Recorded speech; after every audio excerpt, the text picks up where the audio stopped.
Assalamualaikum warahmatullahi wabarakatuh. Perkenalkan, nama saya Rifki Muhammad Saidul Alamanicar, NIM 057617786.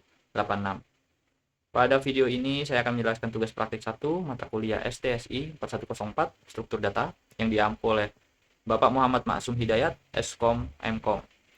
Penjelasan akan saya sampaikan sambil melakukan live coding menggunakan bahasa pemrograman Java. Dalam video berikut saya dibantu menggunakan tool Visual Studio Code dalam proses coding. Pertama, saya akan membuat file Java bernama tugas praktik 1 Java.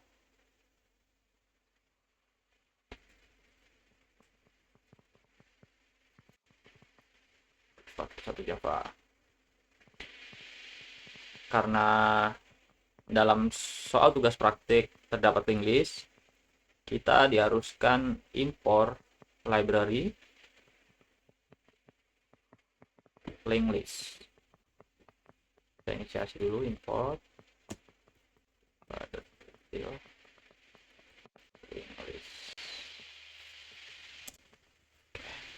Setelah itu, dalam program Java kita diharuskan deklarasi kelas dan metode main yang merupakan titik awal program Java yang dijalankan. Kita harus deklarasi public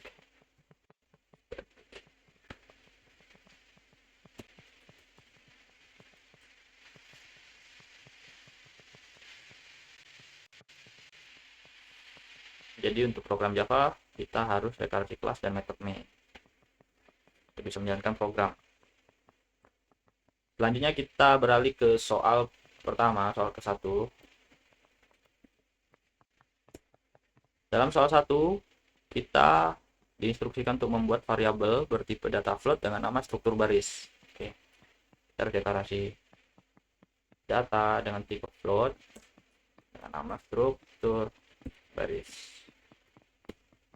Karena dalam instruksi soal 1 tidak ada instruksi untuk memberikan nilainya berapa, jadi kita isikan dengan random saja, kita isikan dengan 5. Huruf F di belakang nilai merupakan sebuah tanda kalau data merupakan bertipe float. Jadi tipe data float ini digunakan untuk menyimpan sebuah angka desimal dan huruf F menandakan nilai tersebut tipe float. Selanjutnya kita mengerjakan soal kedua.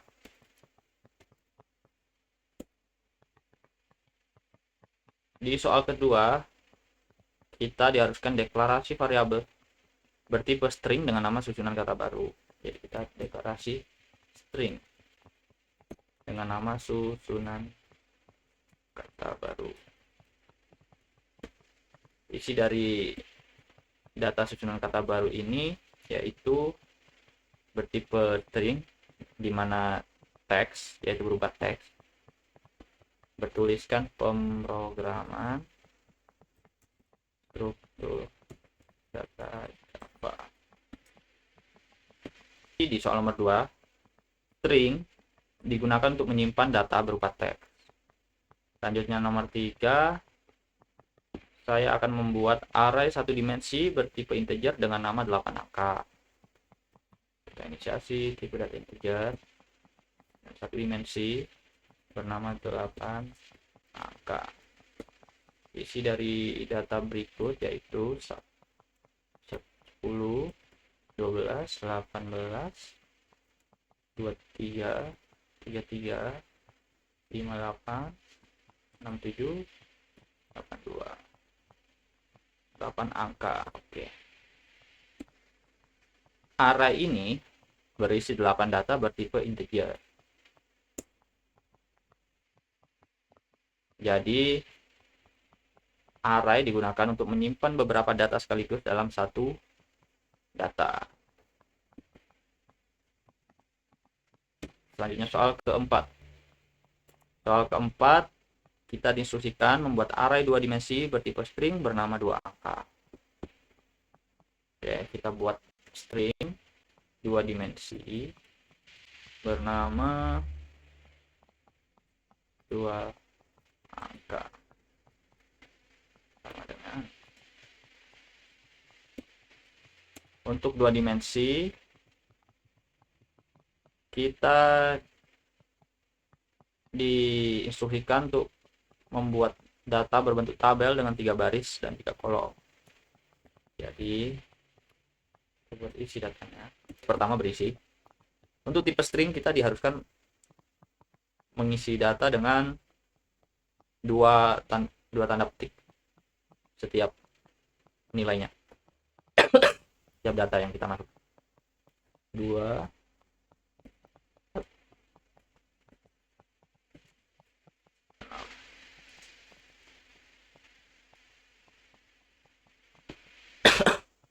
selanjutnya 8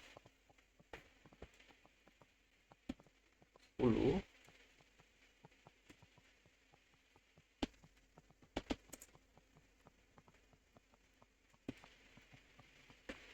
12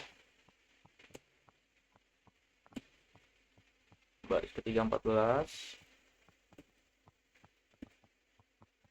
15 18. Selanjutnya soal kelima. Soal kelima kita diinstruksikan untuk membuat sebuah link list bernama urutan list angka. Jadi untuk deklarasi link list kita harus membuat fungsi baru link list bertipe integer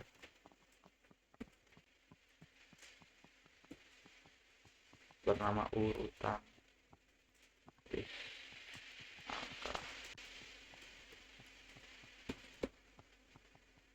Deklarasi baru list.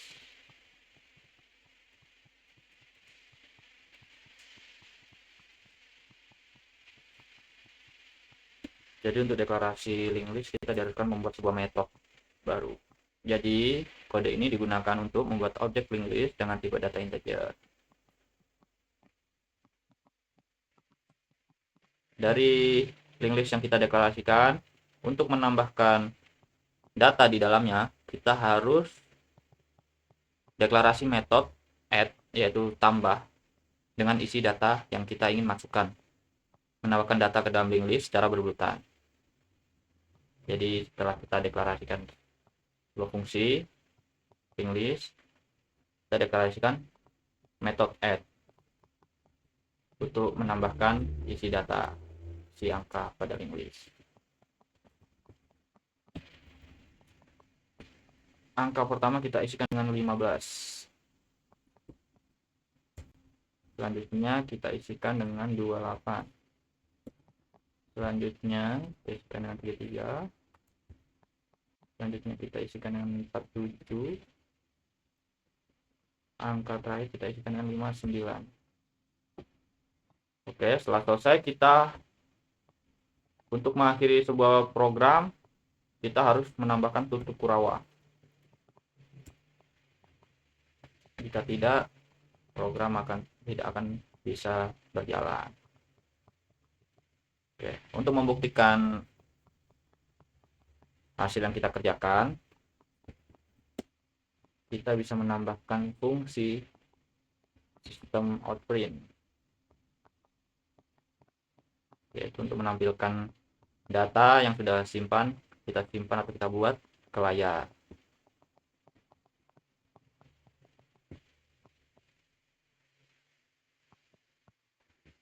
Contoh kita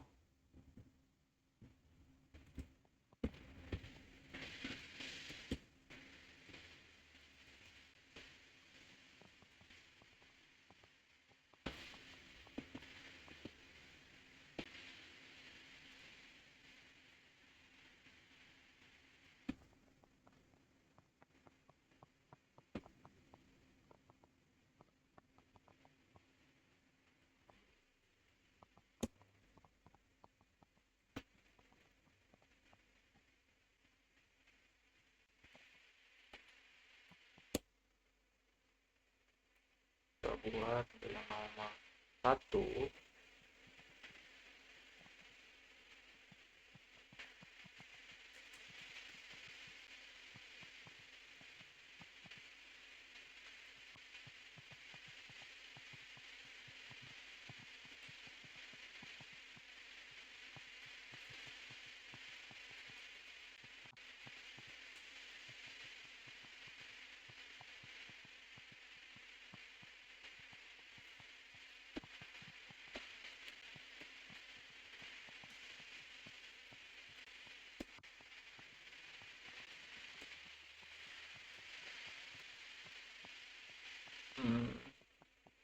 berbaris untuk soal 1. Oke. Untuk soal 2 susunan kata baru.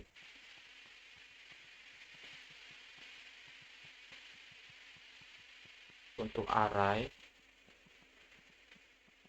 kita harus menggunakan perulangan.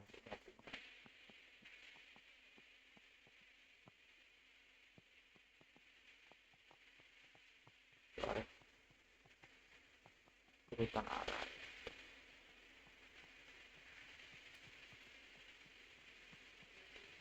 Setelah itu soal keempat sudah kita coba jalankan.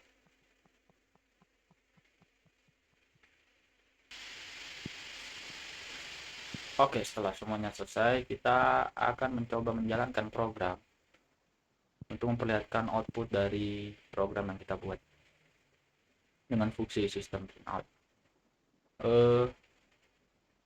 Kita bisa melihatnya di terminal. Oke, untuk menjalankannya kita tinggal run Java dan berikut hasil output dari fungsi sistem printout. Ini hasil output untuk soal pertama, selanjutnya hasil output untuk soal kedua, hasil output array dengan perulangan dari soal ketiga, hasil output dari array 2 dimensi soal keempat, dan soal kelima. Oke, sekian video live coding saya. Terima kasih kepada Bapak Muhammad Maksum Hidayat, Eskom Mkom, atas bimbingannya. Semoga penjelasan ini dapat dinilai dengan baik. Wassalamualaikum warahmatullahi wabarakatuh. Sekian, terima kasih.